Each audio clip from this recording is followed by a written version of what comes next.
ইসলাম মোল্লা, পিতা হাফিজ মাওলানা আব্দুল সামাদ মোল্লা সাহেব, গ্রাম রতনপুর গড়পুর, থানা বারুইপুর।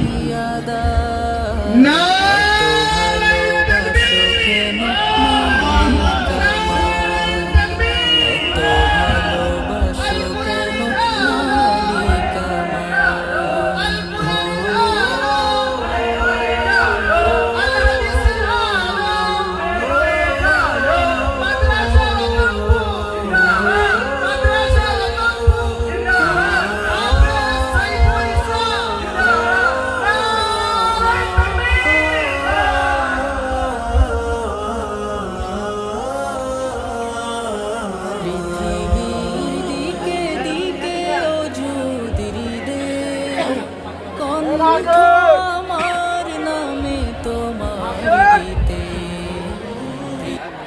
সেখানে বিহার হচ্ছে।